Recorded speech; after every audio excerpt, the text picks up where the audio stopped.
네, 안녕하세요. 오늘 파인드에서 AI 기술과 금융 상품 시장의 미래라는 주제로 여러분들 앞에서 이야기를 전해드릴 알파브릿지 대표 박주성이라고 합니다.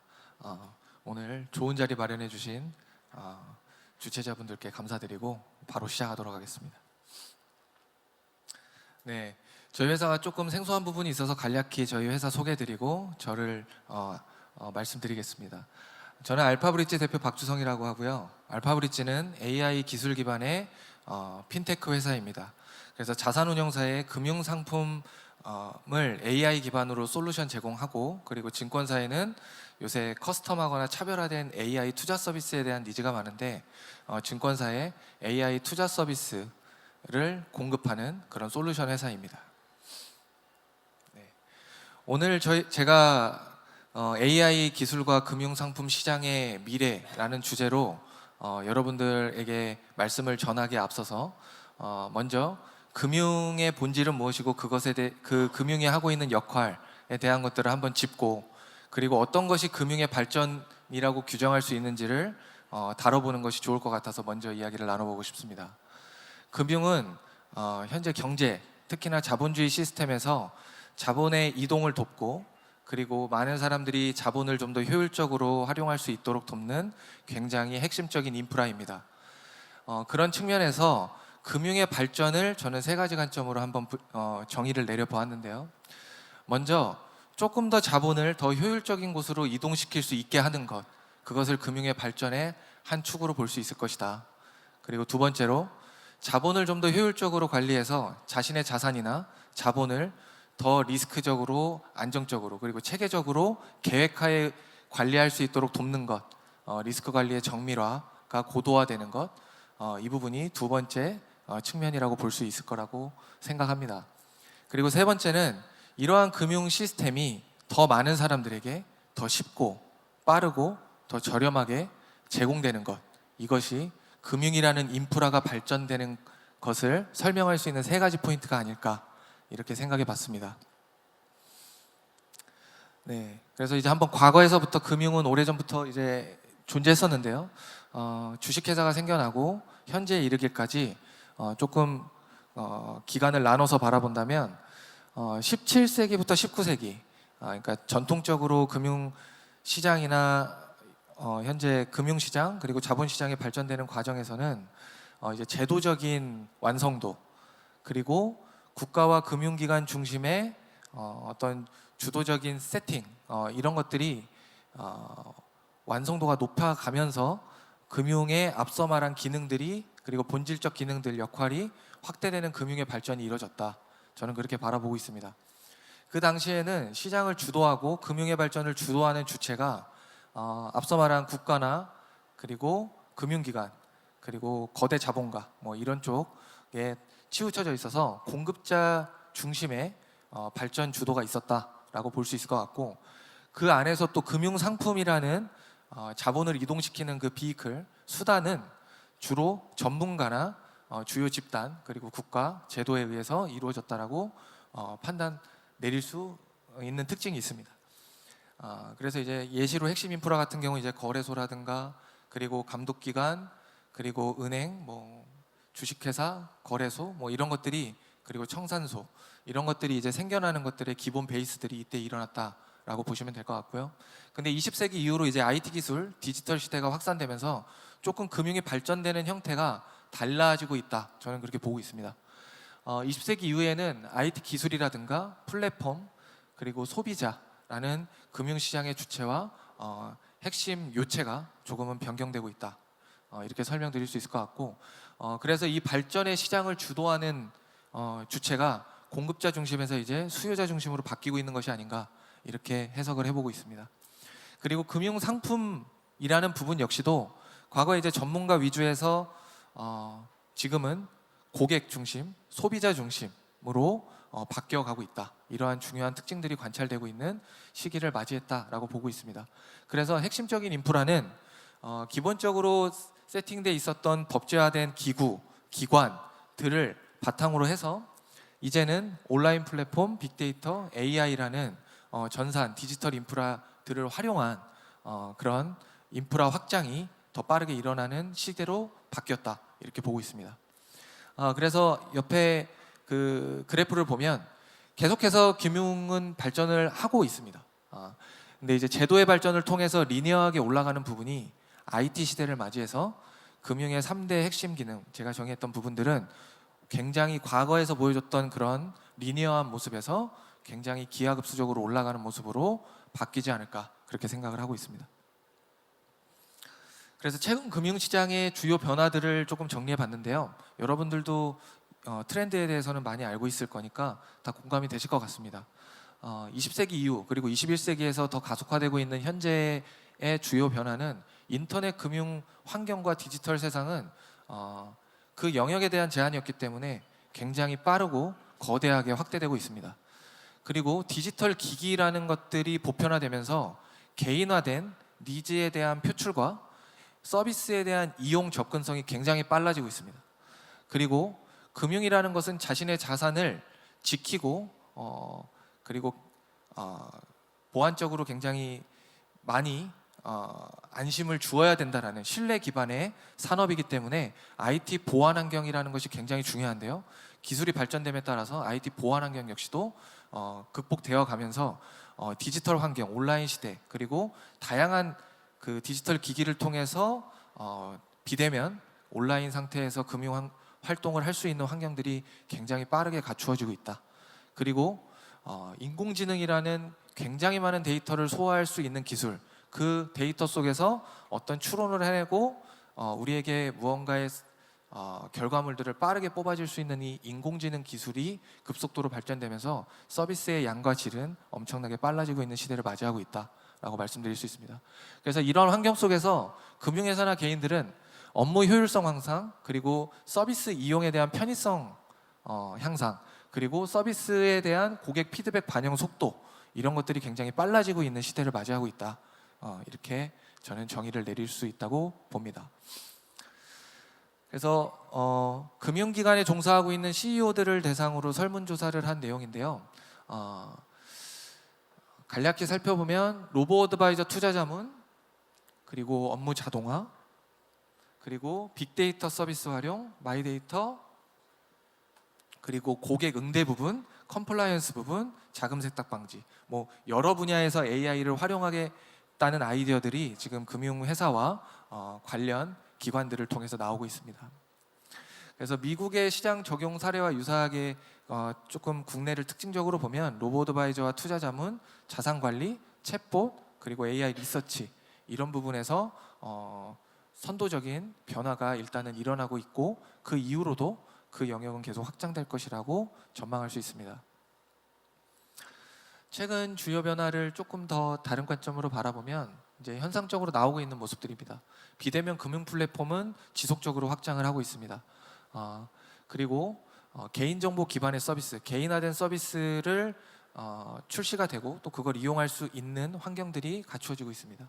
그리고 간편결제, 간편송금처럼 서비스 친화적, 그리고 굉장히 빠르고 쉽고 싼 그런 서비스들이 만들어지고 있습니다. 그리고 그런 기업들이 변화를 주도하고 있고, 소비자들은 그런 기업들만을 선택하는 시대가 오고 있습니다.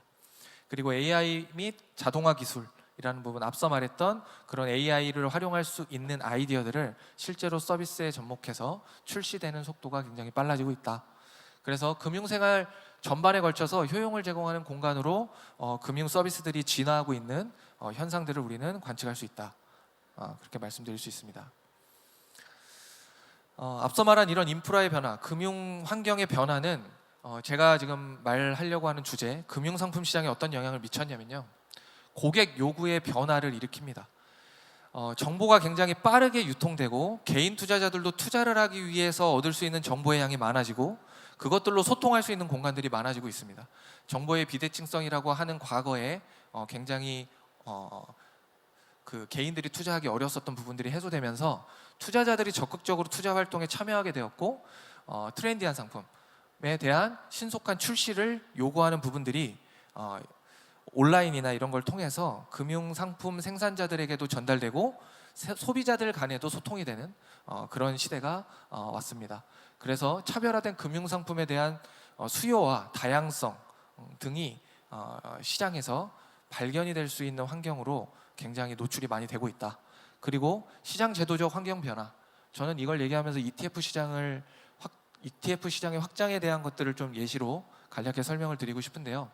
과거의 공모펀드 시장이 우리에게 주었던 효용이 굉장히 큽니다. 그리고 앞으로도 줄 효용들이 굉장히 크지만 실제로 이번에 ETF라는 형태의 펀드 투자를 할 수 있는 그 인프라가 확장되면서 ETF 시장이 굉장히 빠르게 성장하고 있습니다. 직접 주식을 사고 팔듯이 거래를 하고 그리고 시세적으로 실시간으로 내가 그걸 관측할 수 있다라는 좀 더 빠르고 쉽고 편한 그런 서비스들에 대한 니즈가 ETF와 공모펀드 시장의 성장 속도에도 영향을 미쳤다고 보고 있고요.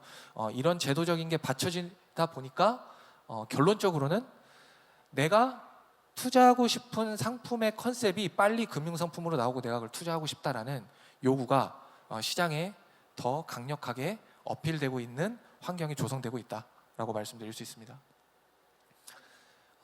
그래서 ETF 시장을 또 예를 들기도 했는데요. 그런 것들이 지금 기사로도 많이 나오고 있습니다. 그러니까 ETF 시장이 커지다 보니까 그곳에서 제공되고 있는 효용들을 소비자들에게 더 많이 제공해서 시장 경쟁 우위를 가져가고자 하는 생산자 쪽에서는 치열한 경쟁이 일어나고 있고요. 또 고객 소비자는 그 치열한 경쟁 속에서 나오는 것들로 효용은 과거보다 많이 늘었지만 아직까지도 자신들이 원하는 상품들 더 저렴하고 더 빠르고 지금 내가 투자하고 싶은 내 아이디어를 상품화하는 것들에 대한 요구를 더 강하게 해나가는 시장으로 순환 구조가 일어나고 있다라고 말할 수 있습니다. 네, 그래서 지금 현상을 저는 이렇게 수요와 공급 측면에서 나눠서 불균형 상태를 좀 설명드리고 싶었는데요. 앞서 말한 환경의 변화와 인식 변화 그리고 소비자들에 대한 수요 폭발 이런 것들이 나타날 수 있는 환경들을 통해서 차별화된 상품 요구 증가, 신속한 금융 상품의 개발 요구, 그리고 저렴한 수수료 이런 것들을 요구하는 수요 측의 상태와 인적 물적 환경, ETF라는 금융 상품이 만들기도 거래소나 이런 데서 많이 제도적으로 훨씬 효율화를 많이 해서 빨라졌음에도 불구하고 그거를 금융 생산자가 고객이 요구하는 수준의 ETF를 계속 출시해낼 수 있기에는 부족한 인적 물적 환경에 한계가 존재합니다. 그 부분은 펀드라는 상품 그리고 ETF라는 상품이 운영되기 위해선 반드시 전문 인력이 그 해당 상품을 관리해줘야 되고 고객 응대나 고객 소통, 마케팅의 부분 영역까지 한다면 금융상품이 출시되는 것들이 요구에 맞춰서 확산되기에는 분명한 한계들이 존재한다. 그래서 현재 상태는 금융상품 시장에서 수요와 공급 측면에서의 불균형이 존재한다. 저는 그렇게 바라보고 있습니다. 그러면 금융상품이 어떻게 만들어지기 때문에 그런 한계들이 존재할까 간략히 설명드리겠습니다. 먼저 상품 기획. 상품 기획자가 핵심 컨셉이나 전략을 설정하고 시장 타겟, 시장 고객이나 고객에 대한 니즈 파악을 해서 예상 수익률, 변동성, 타겟되는 시장의 합리적인 세팅, 그 기획적인 세팅을 만들어내면 그거를 이제 포트폴리오로 만들고 운용하는 운용력이 그 컨셉에 맞고 그 목적을 달성할 수 있는 전문성을 발휘해서 그 펀드가 운용이 되게 됩니다. 그리고 그렇게 운용된 것들을 전문적으로 효과적으로 매매하기 위한 트레이더에게 전달이 되고 매매가 발생을 합니다. 그 결과에 대한 것들은 분석하고 여러 과정들이 있지만 최종적으로는 이게 약속된 대로 운영되는지에 대한 감독이 있고 최종적인 고객 소비자 보호에 대한 부분까지도 감독하는 과정, 이런 일련의 과정을 통해서 금융상품이 소비자들에게 제공되고 생산자가 관리를 하고 있다라고 보시면 됩니다.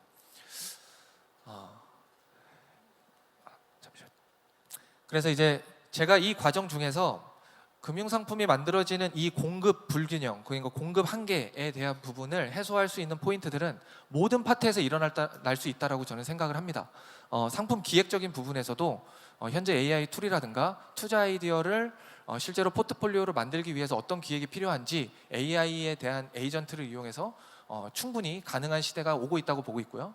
그리고 운용 역시도 포트폴리오 운용이라는 영역 자체를 AI가 직접 의사 판단을 내리는 단계도 서서히 오고 있다라고 보고 있고, 저희는 그리고 제가 그쪽 분야에서 많은 것들을 준비하고 있습니다. 그리고 매매 집행은 이제 트레이더인데 좀 더 효율적으로, 그리고 저비용, 그리고 좀 더 매매 타이밍에 대한 걸 잘 잡고자 하는 트레이더 AI도 존재하고 있고요. 감독 기관에 대한 부분도 대량의 상품들이나 고객들에 대한 피드백들, 그러니까 민원 같은 것들을 처리할 수 있는 부분, 그리고 내부적으로도 많이 활용되고 있습니다.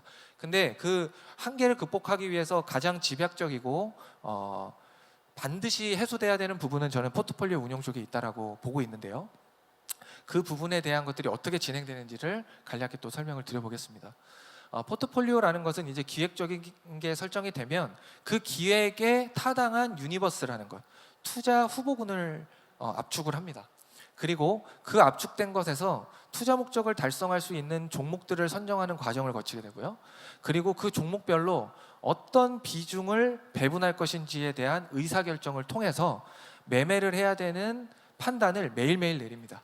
그리고 그 결과로 포트폴리오 성과가 나오게 되는데, 이 부분을 수익적, 위험, 변동성적 측면에서 판단하고 앞으로의 운용을 어떻게 해나갈지 향후 전망에 맞춰서 계속 피드백하는 과정을 거칩니다. 그리고 마지막으로 그런 과정들을 고객들에게 오픈하고 소통하면서 지금 잘 운영되고 있고, 실제로 생산자가 소비자에게 서비스를 함에 있어서 응당 제공해야 될 운영 보고서나 고객 대응, 이런 것들이 일어납니다. 근데 이 부분이 진행되는 데 있어서는 운영력이라는 전문 인력이 반드시 필요하고요. 그 운영 인력은 전문성을 지니고 있는 사람이 사람들의 돈을 위탁받아서 운영하는 거기 때문에 굉장히 높은 책임감과 그 전문성에 따라서 또 퀄리티 역시도 굉장히 달라지는 그런 시장의 특성을 지니고 있습니다. 그래서 전문 운용력이 1인당 펀드를 관리할 수 있는 그 양이라는 것은 실제로 그 질과 굉장히 밀접한 관련이 있기 때문에 제도적으로도 소규모 펀드라는 걸 만들어서 그런 질적 저하를 막으려고 하는 노력들도 일어나고 있습니다. 그렇기 때문에 실제로 수요가 많다고 해서 펀드를 계속 만들어낸다고 해도 그거를 운영하는 운용력이 실제로 그 펀드를 많이 만들었을 때 그 질적 저하를 해결하지 못하고 계속 만들어낸다는 건 실제로 고객에게 유익한 금융상품을 제공하고 올바른 방식으로 금융상품을 수요에 맞추는 그런 방식이 아니라고 저는 생각을 하고 있고요. 그리고 두 번째는 전문성에 따라서 그 퀄리티가 굉장히 달라지는 시장이기 때문에, 전문가 시장이기 때문에 특정 전문가가 지니고 있는 밸류가 그렇지 않은 사람들에 비해서 굉장히 차이가 많이 납니다.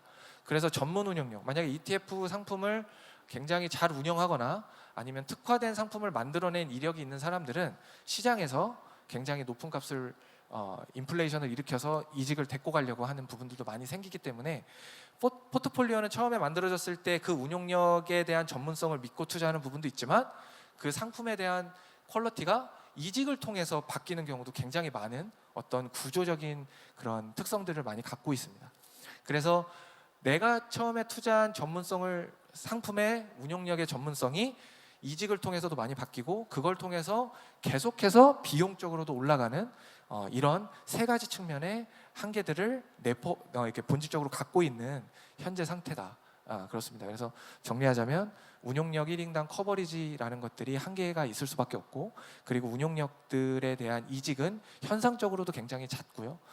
그런 것들을 유발할 수 있는 특성을 가지고 있다는 것, 그리고 운용력이 그렇게 이직을 하고 그리고 자신의 전문성이 키워졌을 때 실제로 그 연봉이라든가 계약 금액이 높아짐에 따라서 실제로 금융상품 하나를 만드는 데 드는 비용이 굉장히 높아질 수 있다는 문제들을 내포하고 있습니다. 그래서 그쪽 분야를 개선하는 데 있어서 굉장히 중요한 이 포인트들을 알고 우리가 개선 포인트를 잡아야 된다고 생각을 합니다. 그러면 이제 그런 측면에서 어떻게 우리가 공급적인 측면을 AI 기술을 통해서 풀어낼 수 있을까, 한번 이렇게 간략히 장표로 구성을 해봤는데요. AI는 앞서 말한 휴먼 매니저, 그러니까 인간 펀드 매니저들이 내포하고 있는 이 세 가지 문제를 다양한 강점을 내세워서 좀 극복할 수 있는 포인트들이 많이 있습니다. 예를 들면 상품이 엔진을 통해서 많이 만들어지더라도 그 성과에 대한 지속성이 과거보다 나아지는 부분으로 가기는 가지만 그게 어떤 감정적인 부분이나 퀄리티에 큰 변화를 일으키는 어떤 내재적인 속성을 가지고 있지 않습니다.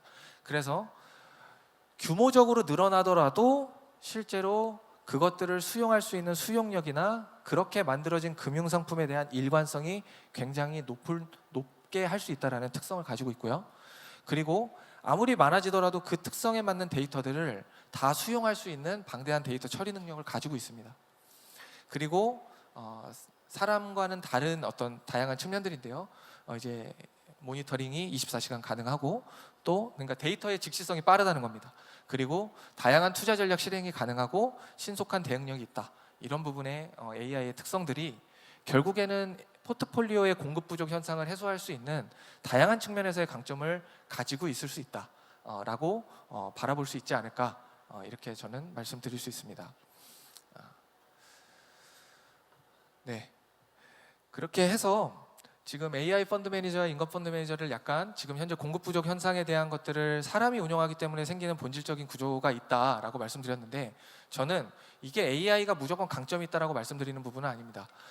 AI 펀드 매니저와 인건 펀드 매니저는 다른 분야를 아마 차지하게 되지 않을까 생각합니다. 모든 영역에서 AI 기술이 접목되고 있는 부분에서 공통적으로 접근되고 있는 게 사람만이 할 수 있는 일이 무엇인가에 대한 고민이 필요해지는 시기가 오고 있습니다.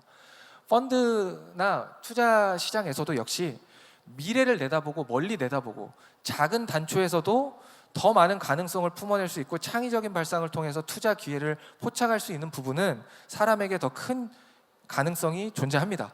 다만 우리가 데이터를 통해서 의사결정을 내릴 수 있고 그리고 그 데이터들로 의사결정을 내린 것들이 어느 정도의 투자 가치를 발굴해낼 수 있다는 가능성이 계속 커져나가는 가운데 인간 펀드 매니저는 좀 더 하이엔드, 헤지 펀드라든가 좀 더 역동적이고 그 사람이 가지고 있는 어떤 창의성에 의해서 만들어지는 굉장히 고부가가치 펀드에서 상위 1% 이상의 어떤 펀드 시장을 차지하게 될 것 같고 AI 펀드 매니저 같은 경우는 경제성 있고 사람들이 원하는 펀드를 빠르게 내놓을 수 있는 부분들 그런 것들을 충족시켜 주면서 금융상품 시장의 수준을 전반적으로 올리고 평균 이상의 것들을 추구하는 시장을 만들어내는 주체가 될 거라고 보고 있습니다.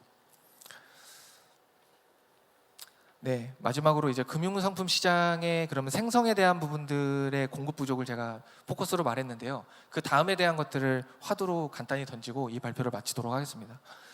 금융상품은 지금 아까 말한 금융의 발전과 인프라의 변화로 금융상품이라는 수요자의 니즈는 계속 시기적으로 생겨날 거고 그 양은 계속 늘어날 겁니다. 그걸 극단적으로 얘기하면 굉장히 방대한 금융상품이 생성될 수 있는 환경으로 가고 있다. 그래서 저는 첫 번째로 생성의 혁신이 AI를 통해서 해결이 돼 나갈 것이다라고 보고 있고요. 생성의 혁신이 되면 우리가 세운 전제 하에서 엄청나게 많은 금융 상품이 시장에 존재한다라는 이야기가 됩니다. 그렇게 되면 현재의 수준보다 훨씬 많기 때문에 어떤 금융 상품이 나에게 맞고 시기적으로 나에게 어떤 금융 상품이 어느 정도로 투자되는 게 좋은 건지에 대한 고민들이 점점 더 깊어질 수밖에 없습니다.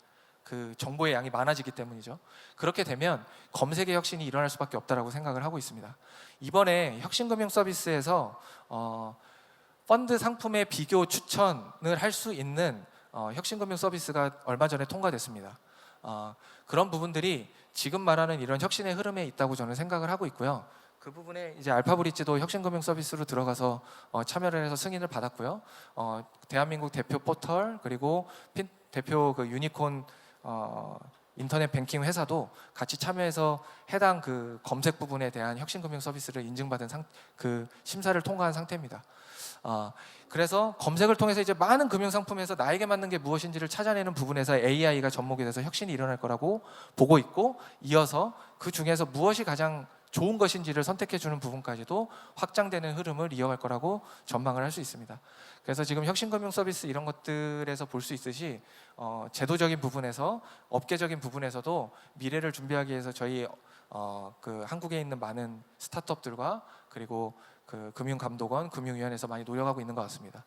그래서 저희가 이런 부분들을 좀 선제적으로 계속 해간다면 다음에 금융혁신들이 많이 발견되는 나라가 한국이 또 될 수 있지 않을까 그런 희망을 품어볼 수 있다고 보고 있고 저희도 열심히 한번 업계에 있는 사람들이 노력을 해야 되지 않을까 그렇게 생각을 합니다.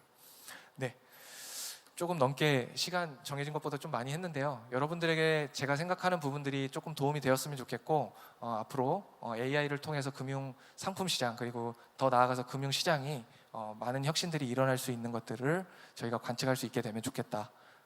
이 말씀 전하고 마무리하도록 하겠습니다. 네, 감사합니다.